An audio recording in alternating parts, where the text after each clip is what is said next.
Here, they got here after all. Oh, crap.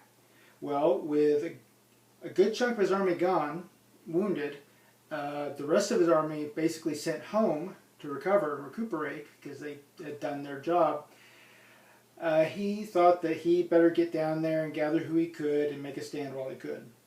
So he gathered people along the way as he went and met the Normans at a place called Hastings.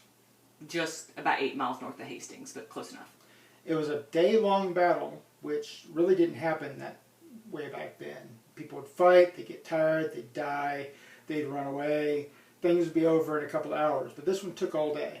Now, remember, Harold has fought this humongous battle up at Stamford Bridge, up in York. He's pooped. He runs all the way back down the length of England to meet William of Normandy. So the guy's already starting out at a serious disadvantage.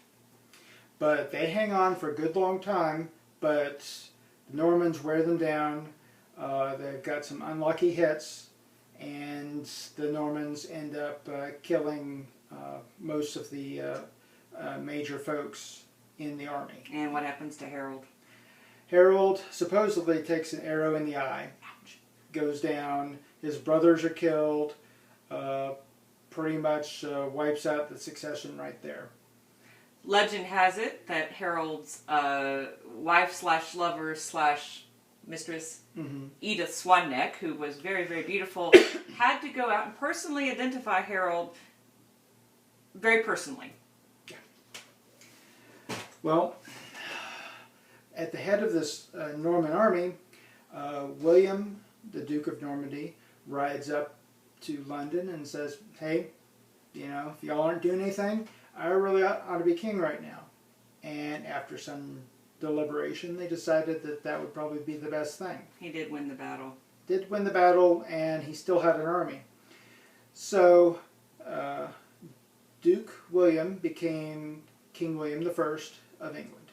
Although he was by birth French and spoke the language Norman French. He didn't speak Old English. Well, he did, but not for the most part. Yeah, not enough to really Very make much little difference. Well, his army, they didn't fight because they really loved William. They didn't fight to protect their lands like the English were. Nope, they fought because William promised them spoils, promised them land, promised them money, titles. Horses, goats, you name it. And so he had to deliver. And while all the land was pretty much occupied except for the vacancies left by all the dead nobles in Hastings and York. So, long story short, most of the nobility suddenly became French. Ta-da! And the nobles spoke French. Spoke French. So, and you start getting some interesting things happening that have come down to us to this day. You've got English, which is a Germanic language, and then you get French, which is a Romantic language. It's derived from Latin. You get them together and you get a really confused language. It's one of the more confusing, according to most people that try to learn it as a second language. The tenses are strange. It looks like you've cobbled two different language types together. It doesn't make sense. You have. Yeah. But some parts have transferred. A lot of words are still basically English. One of my favorites is Lord. Lord, of course, is a noble. The word derives from the Old English, laf ord. Laf is a loaf or a loaf of bread, and ord is, you know, an armed man, a leader type thing. So, Laford is loaf warden. Guy who gives out bread. Yeah, basically the person who's in charge of a group. He runs everything. He decides who gets to eat, and he protects the food. You want to be with the Lawford because he's the guy who's giving you the food. That's important. Yeah. Yeah, they didn't have bonuses and fancy cars and things like that back then. Bread's good. Bread's good. Land is power. You also have kuning, which becomes our king. Queen, which is a queen. Bishop, which slightly spelled differently, is bishop. But there's some other interesting things that you may not notice. But there's this split in words based on who spoke them more. Now the nobles, they were about the eating.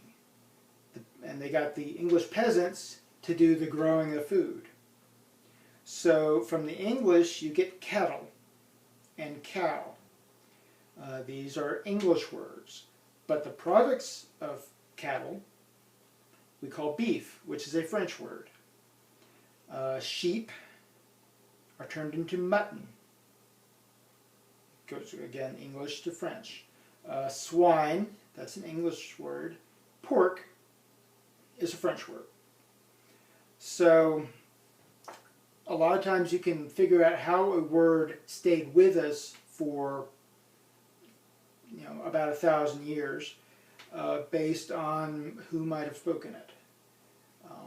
The people who are important tend to keep speaking it. It stays alive. So when Steve Jobs would talk about things and Bill Gates would talk about things, those things stay with us. But when us commoners talk about it, maybe not so much. Yeah. A lot of languages have contributed to English. Many. Just to get a taste of what you might have, you can go to Wikipedia. And look under lists of English words by country or language of origin. Pajamas, for example.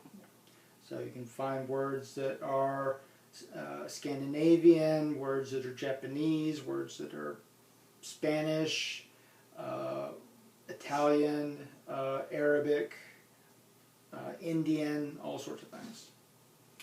All right, we hope that you have enjoyed our presentation on the English language and what happened at Stamford Bridge and the Battle of Hastings. And I always give them a bonus. What should their bonus be for this one? Where was King Harold struck down? You mean the place or the body part? Body part. The alga, his eye. Ouch. So if you write eyeball or King Harold's eye or something like that on your exam, that's going to be worth a bonus point for you. Thank you, Mr. Martinton, for your assistance this evening. Not at all.